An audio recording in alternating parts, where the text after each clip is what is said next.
The Dubuque Area Arts Collective presents Ruix Podcast.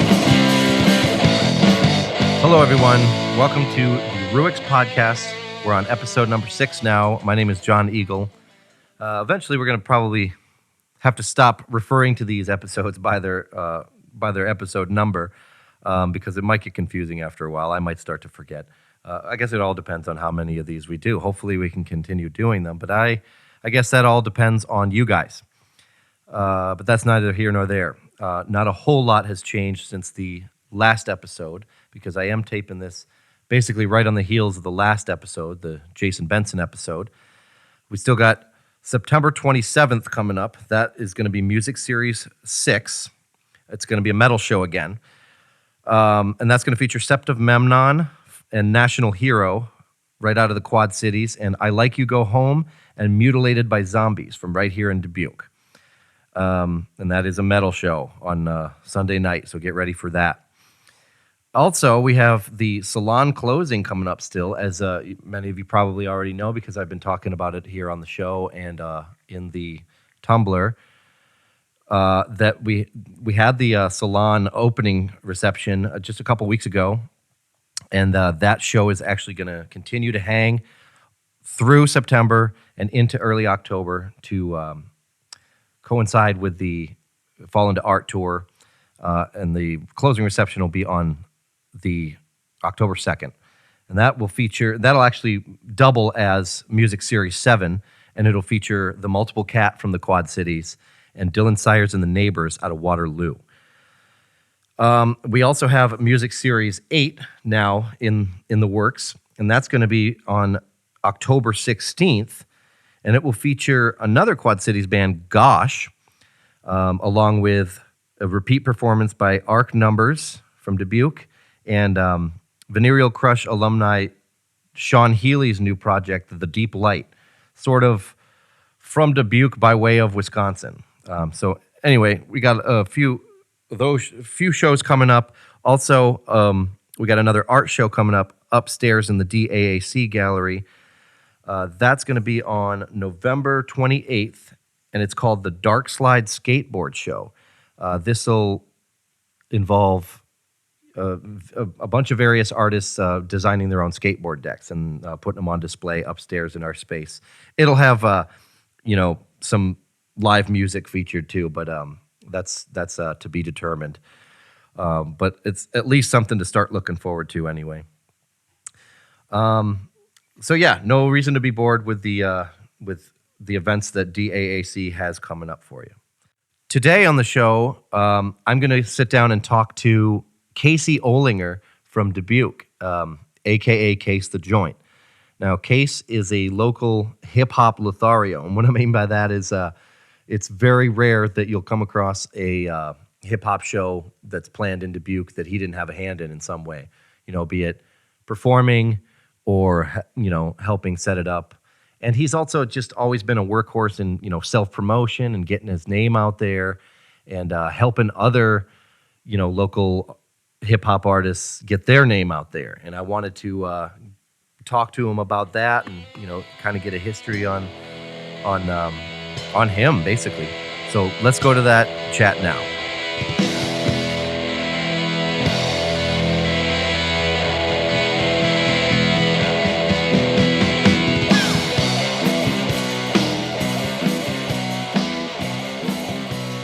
All right, this is the Ruix Podcast, episode number 6.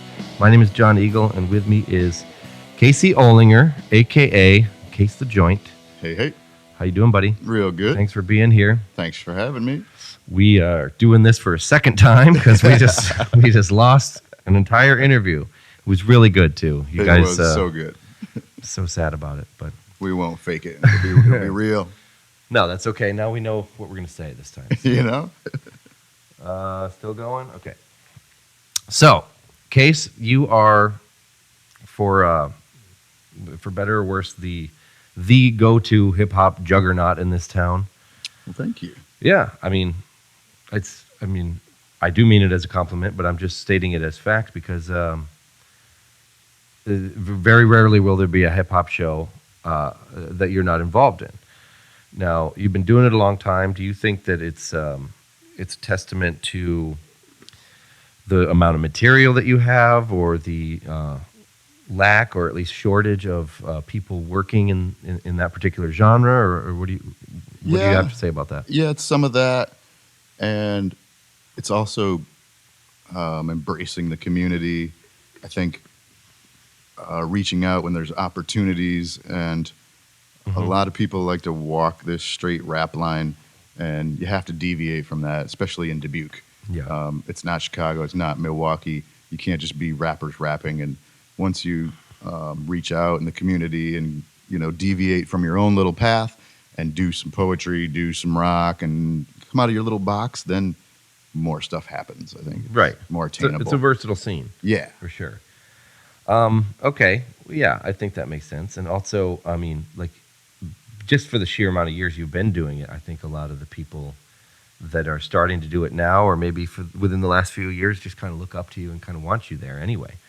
So that's True. I mean, is that a fair assessment? Do you think? Yeah, definitely. And I feel great appreciation from that. Some of the younger kids look to me, and I look to them too, because they bring some of that youth and energy back in me as well. So absolutely, the reciprocal works great. Mm-hmm. So okay, you grew up in Dubuque, right? Yep. And you were born here. Yep. And you and I are about the same age. I'm just curious. In the 90s, there was a lot of racial tension in this town. And I'm just curious, because like high school age, junior high school age at that time, how do you think that informed either your rhyme writing or just the way you lived your life in general? Yeah, more so how I lived, because I hung around a bunch of black dudes when that was going on, all my friends. And I wasn't quite the rapper guy yet, but there was a lot of that white kids wearing all white T-shirts to senior high, and it was it was really weird, really ignorant, and sometimes we got lured into fights that we didn't want to be a part of, but it really shaped me as a person, becoming way more open-minded and not closing doors and looking at people and dumb shit. Yeah, absolutely. I saw a lot of that too. I mean, I didn't really have too many black friends. There wasn't too many, like in senior. And I was, long blonde hair, rocker kid. I don't think those dudes wanted to hang out with me anyway. So it wasn't for lack of wanting to have black friends. Right. But I was on the wannabe side of the coin too back then. I mean, I've grown older, wiser, but yeah. Well, I mean, I also just remember like some of the kids that I even like hung out with that were my friends just would say some of the most insanely racist things, like, and at 12 years old, like, I'm like, where are you learning this? Like, because I never learned that, Yeah, it was growing a up in my closed household. time. It definitely was. But where about in this, around this time, did you sort of start getting interested in? Well, I mean, I know you also come from like a hair metal background a little bit, because you and I have talked Britney Fox and dangerous toys. Dangerous Took toys. it out of your mouth. Yep. But like so I know you have a rock background as well, but like when did you sort of make the jump and decide that hip hop was kind of the way to go for you? I liked our hair bands, our Cinderellas and stuff. I liked all that, and my senior year in high school, and I liked hip hop too, but I wasn't super into it until I left Hempstead and went to Northern Iowa. And at UNI, there were some dudes who rapped in our dorms, and then I started rapping, but not my own. I would write other cats' rhymes, like Too Short, Big Daddy Kane, and I would write down word for word and then practice the reciting until I had the whole song down pat, Okay. And not to plagiarize or mimic, just to practice pretty much. Practice your flow. Get good at it. Gotcha. And that's kind of where I started. And then from there, when did you actually when did writing rhymes become part of the equation? When I came back from UNI, like a year later, I made it a whole year at Northern Iowa, and came back and started writing my own stuff and just kept it really wordy and witty. Wasn't trying to do what anybody else was doing. And I met Emerge, and that was huge in me developing, forming, doing shows, and recording music. Emerge McVeigh. Yes. Who's you'd say was, I guess, probably instrumental in getting you started. And you've always been, I'm sorry, what? Very much, and I remember the name of the band down in Bionic Jive. Bionic Jive. Jive. Name. Yeah, we were toying with the Biohazard before. Okay, yeah. Bionic Jive was his rap metal group. They had the I Shot Lucifer song on Interscope. I'm going to have to look that up. Yeah, it's really good. I have to try that. So also, I wanted to mention that I know that you have always been sort of really big into DIY and doing your own flyering, and like I still see flyers from like 2006, 2007 shows on telephone poles because like I don't know if that's just because business owners are just lazy and they don't. But like you've been doing that for as long as I've known you, and for sure, I would say that that's a big facet of what you bring to hip hop as well. You care to maybe elaborate on that? Yeah, definitely. I kind of feel like a one-man army sometimes, but if from my first show to my show last week, if I put up 50, 75, 100 flyers, I feel great about my own effort. And I've had packed shows and I've had 15 people at shows, but as long as I put in that effort, then I feel great about whatever turns out there, Yeah, absolutely. And you were doing that with when you started with Emerge as well, like helping him. Oh yeah, do definitely. His shows. Then we would make our own flyers because we didn't have the high tech, cool programs and Photoshops and all that. Okay, so like hand drawn. Draw them, create them, copy it up. Oh, I remember those days. Sometimes those are kind of even cooler. Totally.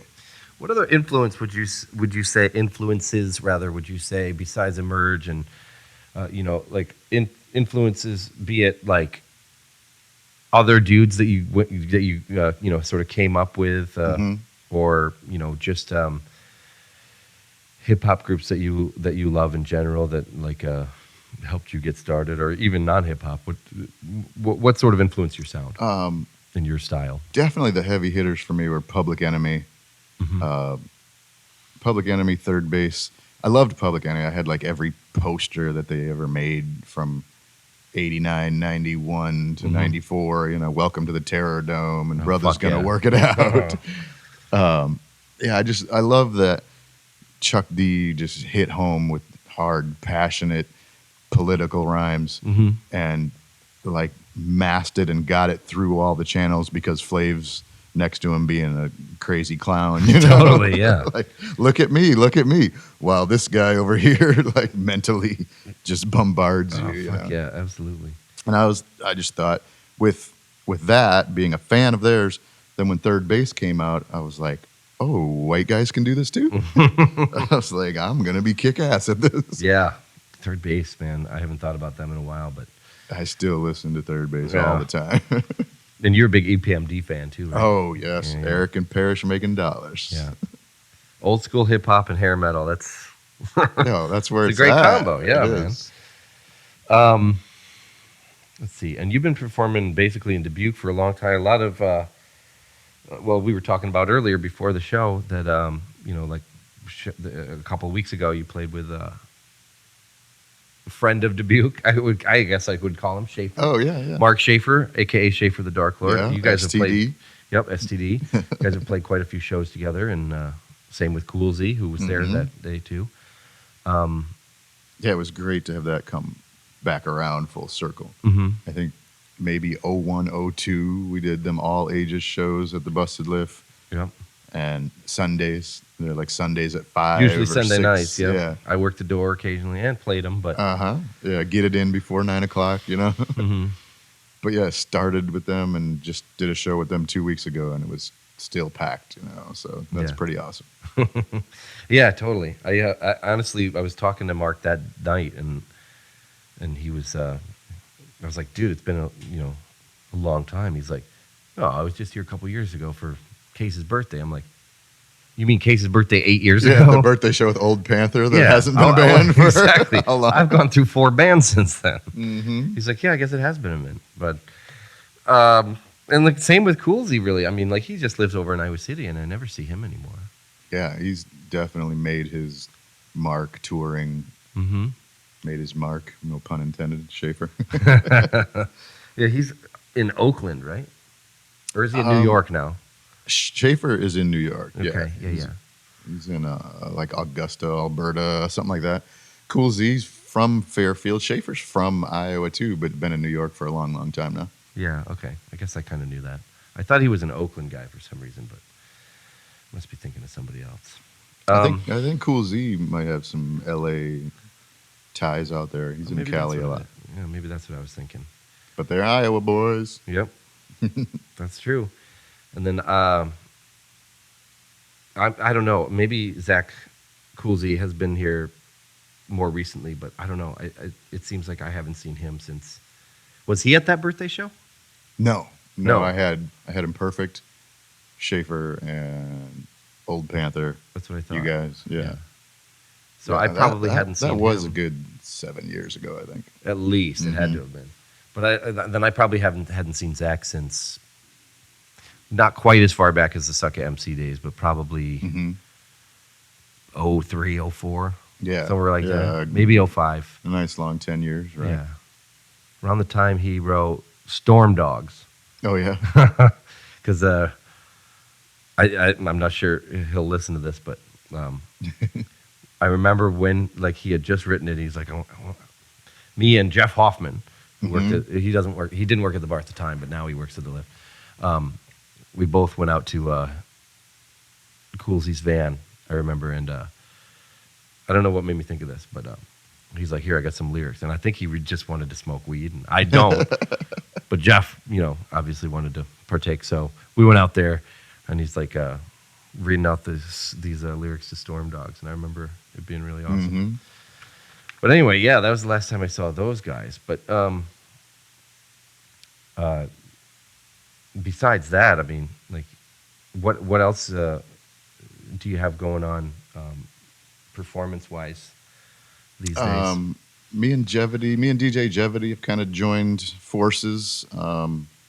He's the DJ, I'm the rapper kind of thing. Love it. And yeah, we got a hip hop monthly now at Arenell. Oh, really? Yeah. And so every third Thursday of the month we're gonna do supporting locals, letting local guys get some shine, get some performances. We're gonna do battles. We're gonna do big cypher freestyles where everyone can come up on stage. Oh, cool. And just play hip hop all night, Yeah, that's awesome. Yeah. Well, you'll have to text me when those happen because Definitely. I'm always looking for it. I mean, like right now, like my class schedule is early on Fridays, but if it's once a month, I mean, I'm not competing with your 7 o'clock. Yeah, I got to get up for work. So I mean, once a month, get up and use your brain, and that would be fun, just to keep my toe in the water, so to speak, because you play so often, I don't always get a chance to come to your shows. True. That is on me. No, but other people feel that way too. They're like, oh, Case has got a show. He'll have a show next month, so I don't have to go to this one. Do you find that that's sort of hindering? Yeah, it does hurt sometimes, and I try to overlook that and not be burdened by that, but right. It's like you have to give them hip hop in doses in Dubuque. If I'm doing a show every 2-3 weeks, like I could, then no one will show up. They're like, it's still Dubuque. They're still iffy on hip hop, but if we spread it out a little bit, they come out in droves. Yeah, participate. Sometimes it depends on, I hate to say it, but the headliner. Like, people seem to really come out and respond to Mark Schaefer. But also, like... But look how long it was since he was here. That's a good point. That's true. Schaefer's doing shows every month, and we might not go. Okay, so you genuinely think that Dubuque has sort of a push-pull with hip-hop then? Yeah, definitely. But it's gotten so much better. Yeah. Than it was, 10 years ago. It's great. Back then, I had to create Yeah. I had to, do the show. I had to do the recording. I had to do everything myself. For sure. And now there's lots of venues that welcome it. There's lots of people who welcome it. It's definitely more open now than it was then. Yeah, I could see that.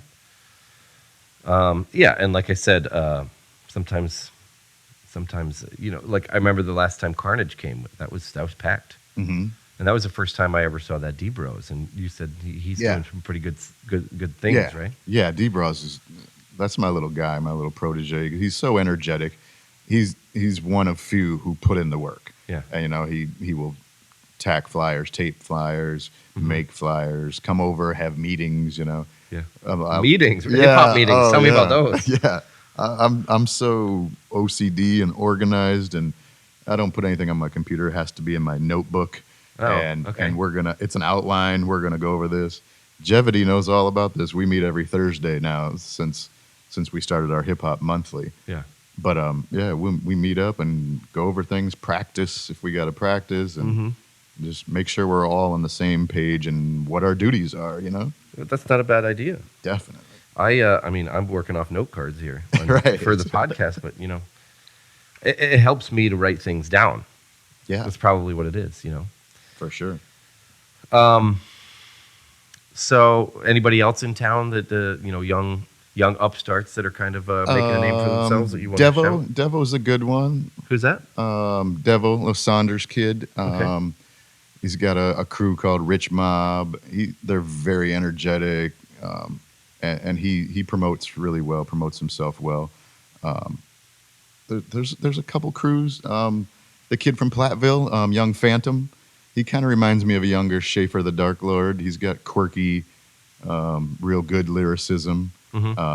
He's working on some things and making himself better. I told him over and he'll ask me for advice. I love to give it, and I tell him different things about his stage show, and he applies it. And I love seeing that. That's and great. His progressions.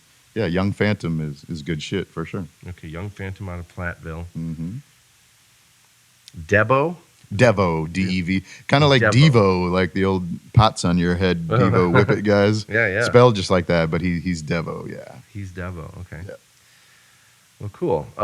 Any so besides just how about like non-performance related?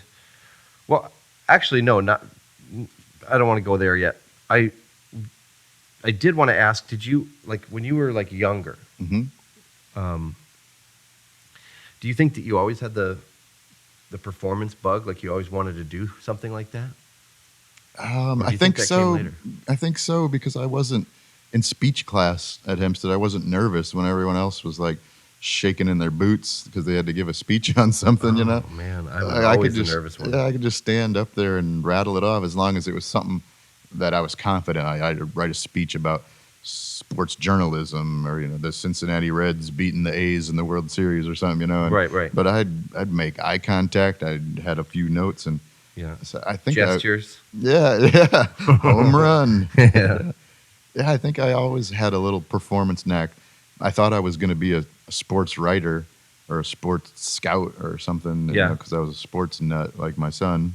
But I think that helped a lot in knowing that I was going to be a performer. Yeah, in relaying words, I guess. So how do you reconcile like performing and it like being in a town in Dubuque where it doesn't always make you a lot of money, having to have a day job? It sucks. Yeah, but I mean, don't you find it worth it at the end of the day that you can continue to do what you love? If Oh, for sure. Yeah, and I'll take 100 of those shows that don't pay, and every once in a while, one will come around, and you're like, boom, there's $500, and I got to do a 45-minute set, and I'm like, yeah, those are nice. Yeah. Outside of hip hop and performing in general, well, I guess I saw you. Would have been 2 years ago, or maybe you weren't there. Did you do a poetry reading with Ryan Werner? Yeah. Okay. And Al Johnson? There was a trumpet guy I was trying to think of. Was it Pete Ballestery? No. No? We did, I did one with Werner. I did one Writers Guild. That For some was reason I thought you did that one. Jim Sherry was the trumpet guy I was trying to think of. I don't remember that one. Okay, so do you like doing that kind of stuff? Yeah, I like Poetry that. readings? Truth be told, Hush Hush, I like that even more than the hip hop shows. Is that right? Yeah, because then it's just all my words. Yeah, for and, sure.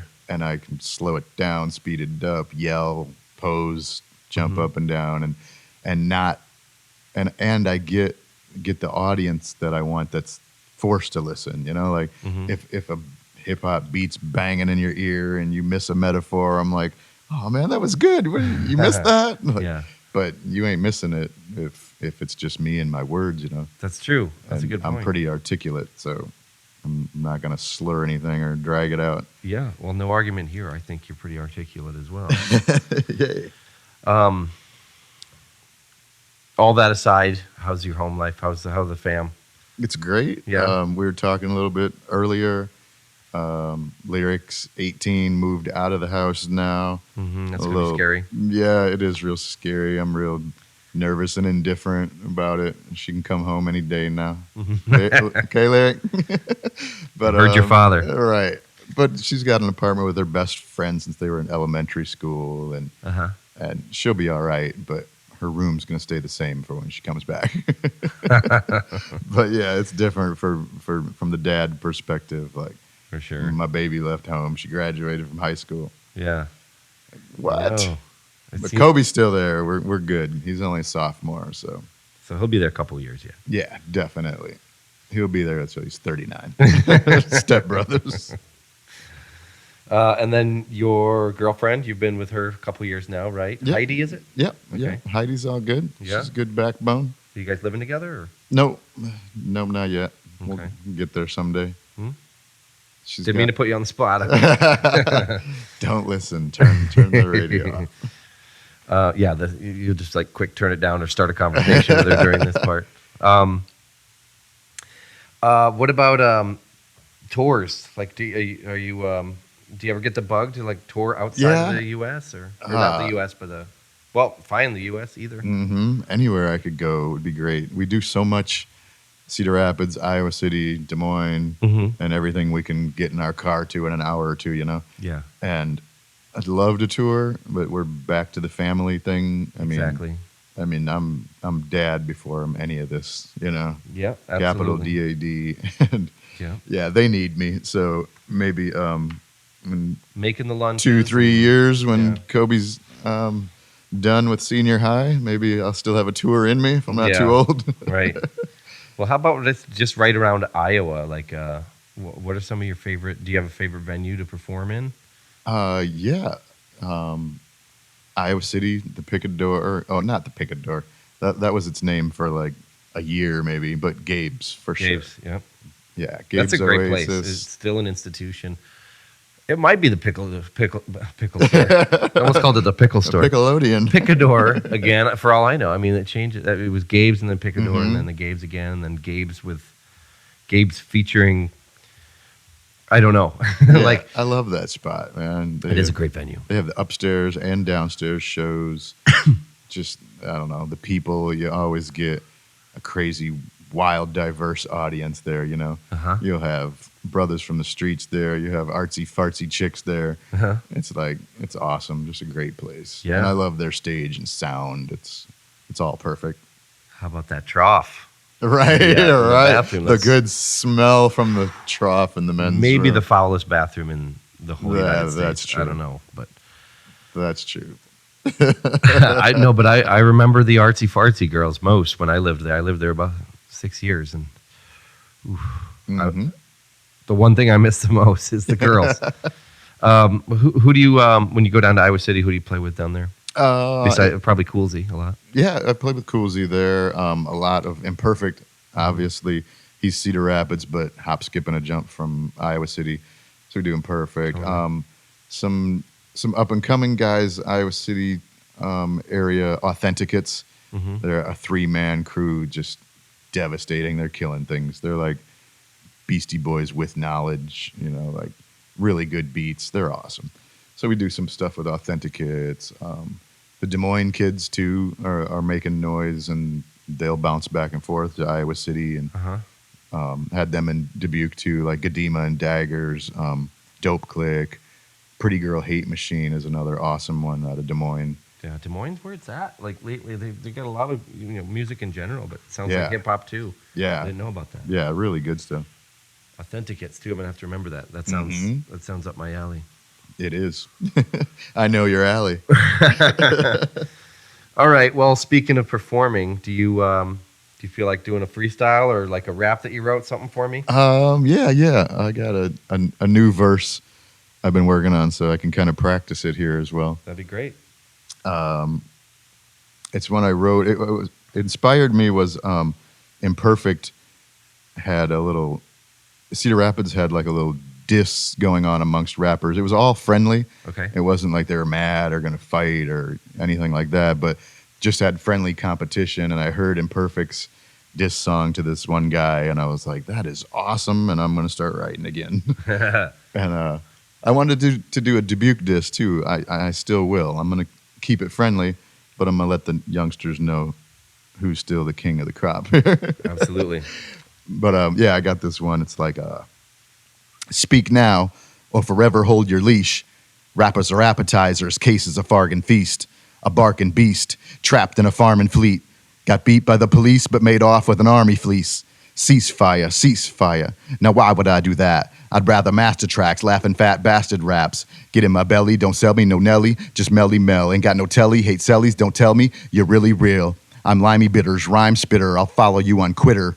More swag than John Ritter, throwing a no-hitter. I put the hash in hashtag, bag and grab bag. Purchase Colorado, then pedal like Ragbri. Double entendre, fourth grade rhymes are upon us. Back off that crack and that ganja, your raps as whack as your moms are. Bombs away, with Willie Sladen slaying these naysayers. Multi-layered rhyme slayer for all my taxpayers. Awesome, man. Thank you. Thank you. Yeah. And you had me at John Ritter. That's Yes. that's Three's speaking to company, me. come and knock on our door. Well, awesome. You got anything? Any other shows coming up that you want to plug here? For sure. Definitely the monthly at Arenell. Right. That me and Jeopardy are doing. That's called the Dubuque Battle Rap League, DBRL. But every third Thursday of the month, we're going to be at Arenell. Okay. Just a night of hip hop. We'll have battles of local performers, ciphers, DJ Jeopardy banging good hip hop tracks all night.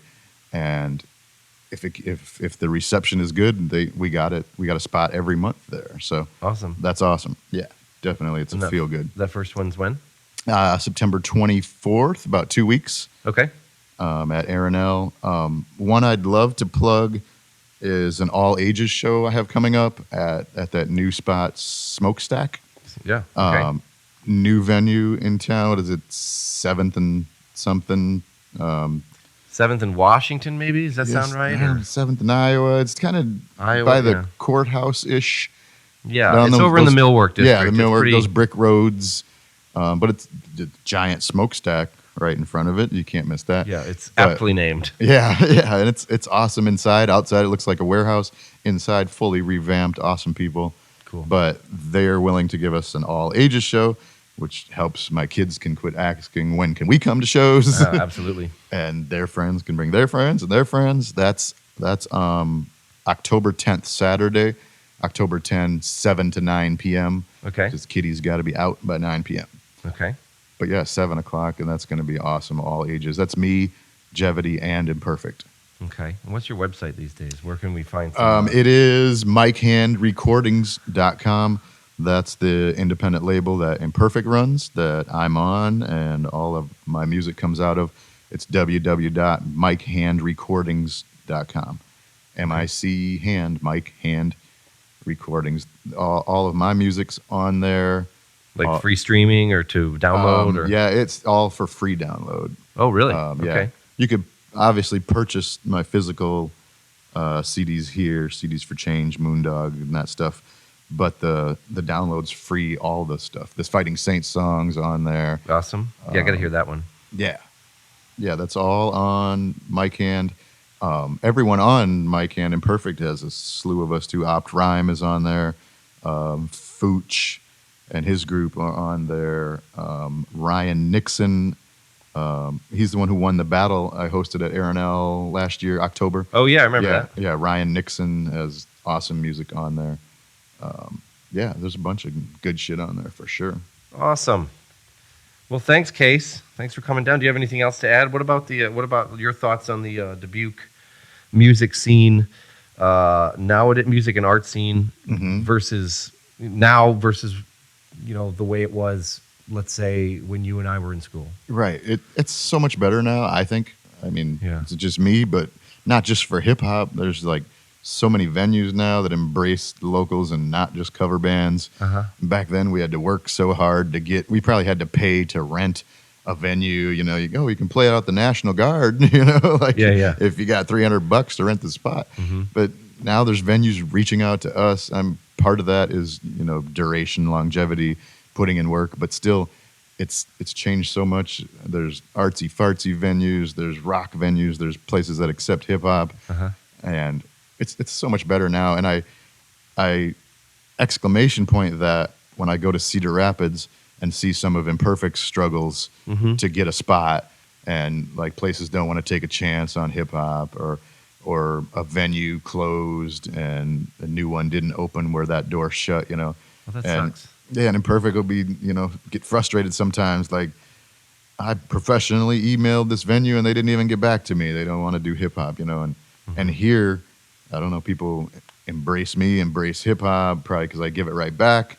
But love is love, man. Dubuque's awesome now. Yeah, it really is that kind of welcoming scene, and it doesn't matter what you do. I mean, there's still a big cover band, sort of contingent, and It's whatever. just a party vibe, I ain't mad at 'em, Unfortunately, that party vibe gets the fucking most of the money. I'm not saying that I'm in it for the money. I don't, of course I'm not, but be nice, And I'm saying that as a person who actually got paid very handsomely for doing when I was in the Kiss tribute band. Oh, right. Like $300 per person. Right. That's insane. I mean, of course, I gladly took it, but I've never made that much. And it was for pantomiming in front of people. It's just it's a weird backwards thing, and it's sort of embarrassing. But it has gotten better. I agree.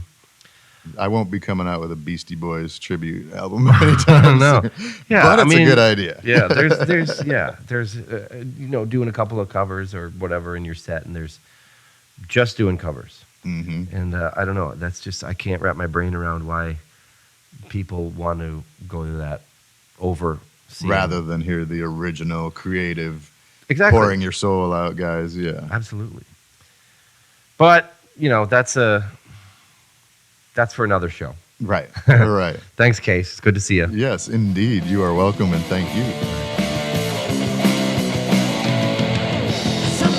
All right, Case the Joint. Listen to that. All right.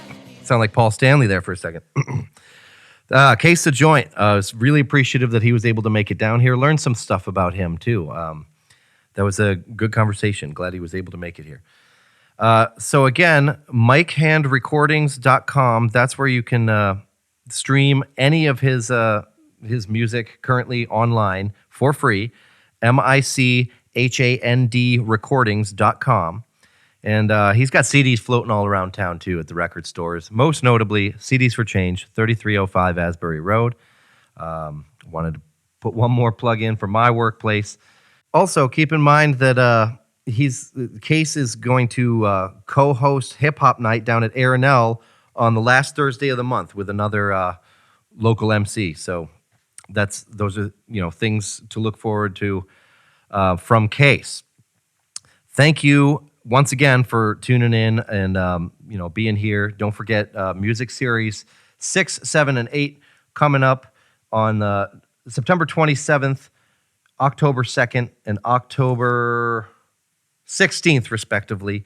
Come to those. Come to as many things as you can. A Dark Slide Skateboard Show on November 28th. Thanks again, and we'll see you next time.